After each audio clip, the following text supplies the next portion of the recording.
Mucho gusto, licenciada. Mi nombre es Elena Mota y hoy le voy a compartir un poco de mi examen parcial.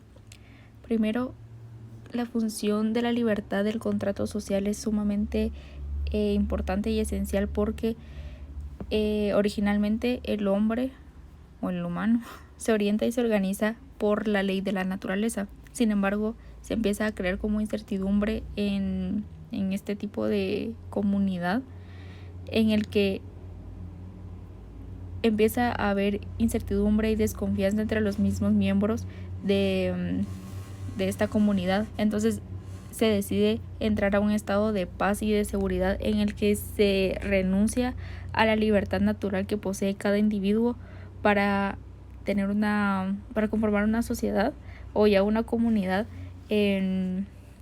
mediante el que se preserve su vida, sus libertades, sus propiedades privadas, y esto se hace mediante un contrato social. Entonces se autoriza que la sociedad pueda regirse bajo unas leyes e incluso aparece el actor del juez que tiene una facultad especial para reparar los daños que afecten a la sociedad.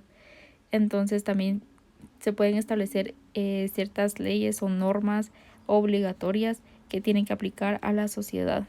Entonces se pasa de vivir de la ley natural a mediante un contrato social pasar a un estado de paz y seguridad en el que se trate de garantizar el bien común mediante legislación. Ahora bien, ¿cómo se caracteriza la libertad de los modernos y cuáles son sus límites y alcances?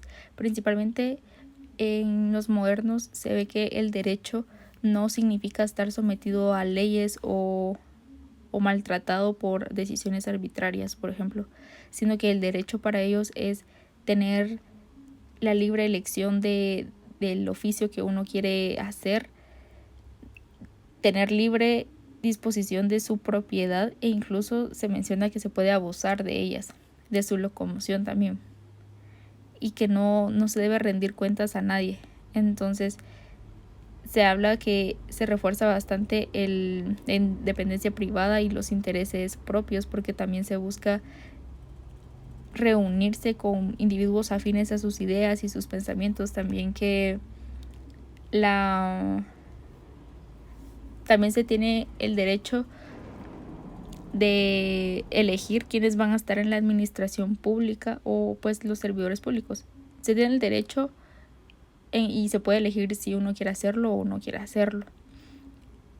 Entonces ya dentro de los límites principales se encuentra que las personas se vuelven muy independientes e interesados en sus propios bienes y en sus propios intereses, valga la redundancia.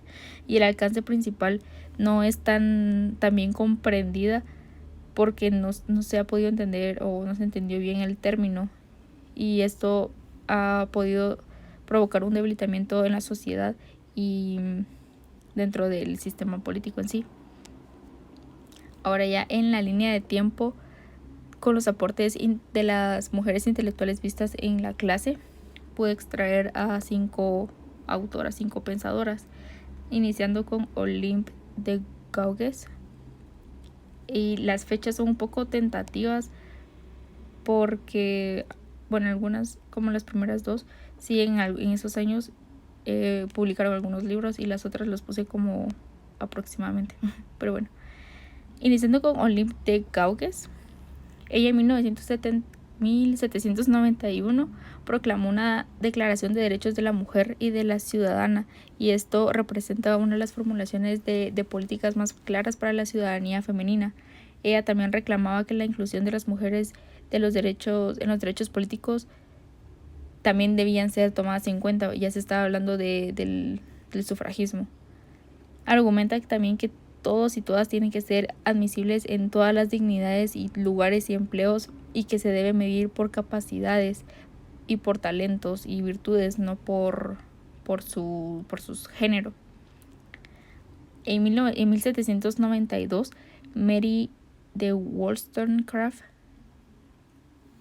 publicó un conjunto de argumentos feministas dentro del discurso liberal, en el que también reivindicaba los derechos de las mujeres y expone que las mujeres tienen que ser miembros activos del funcionamiento político de la sociedad y de los principios, según los principios democráticos de participación, por ejemplo. Y también cuestiona a algunos autores y pensadores como Burke y Rousseau, porque pues cuestionándolos en términos de los privilegios de los hombres. También defendía que las mujeres debían ser educadas igual que los hombres. Incluso en una oportunidad intentó abrir una como escuela para mujeres en la que, aparte de enseñarles lo que se les tenía que enseñar en esta época a las mujeres, como cocinar, costura, etcétera, se les daba materias que los hombres aprendían en la escuela, como matemática, historia, entre otros. Ahora bien, con Rosa de Luxemburgo es una de las más importantes y más conocidas, y principalmente extraje que ella habla en la cuestión nacional que mientras existan los estados capitalistas, mientras la política mundial imperialista determina la configuración de la vida interna y externa a los estados, el derecho de la autodeterminación nacional no tendrá nada que ver con su práctica ni en la guerra ni en la paz. Básicamente, pues ella era socialista, entonces mientras exista el capitalismo no se puede tener los estados no pueden determinar no se pueden autodeterminar básicamente. También habla que el revisionismo teórico y el reformismo político plantea que el abandono del objetivo revolucionario del socialismo marxista significa el abandono de los medios de lucha. Y sitúa la huelga como una forma de lucha proletaria. Ahora, en 1951, Hannah de Arendt pues habla de que la política se configura como inhumana cuando se reduce a la jerarquía vertical del Estado, o donde haya una fuerza monolítica que pueda reprimir o acallar, utiliza la pluralidad humana.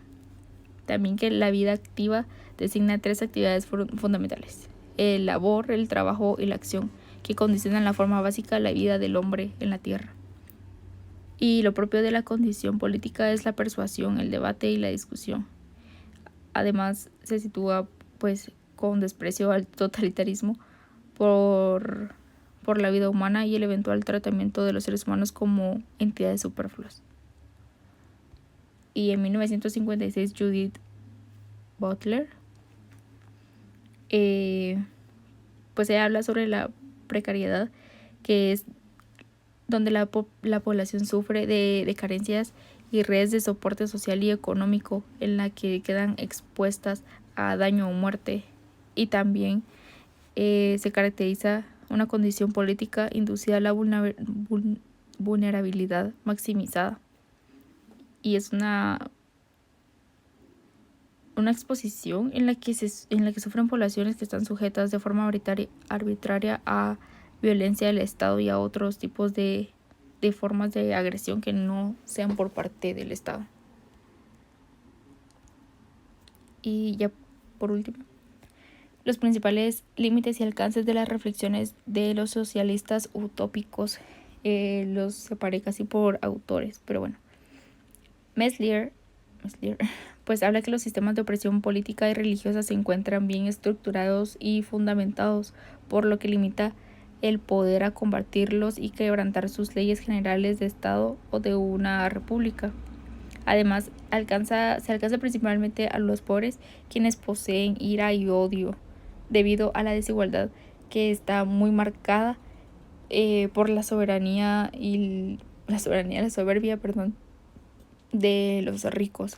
Y también trata de alcanzar a todas las personas al decir que los hombres son iguales por naturaleza, y por ello debe haber un punto de equilibrio en el que no se tenga que elevar demasiado a unos y rebajar a otros, sino que pues exista un equilibrio.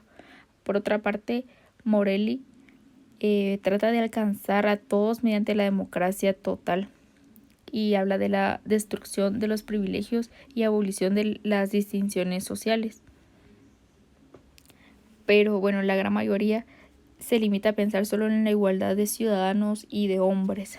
Ya hasta, bueno, Charles Fourier fue el primero en pensar en hablar de la familia nuclear y denunció la explotación de la que eran objeto los obreros, las mujeres y los niños, y habla sobre la desigualdad que hay en su época y la emancipación de la mujer. Y por último, Owen se opuso radicalmente al trabajo infantil y también denunció la explotación de los niños y trató de iniciar con una formación intelectual de la clase trabajadora. Entonces eso sería todo. Muchas gracias.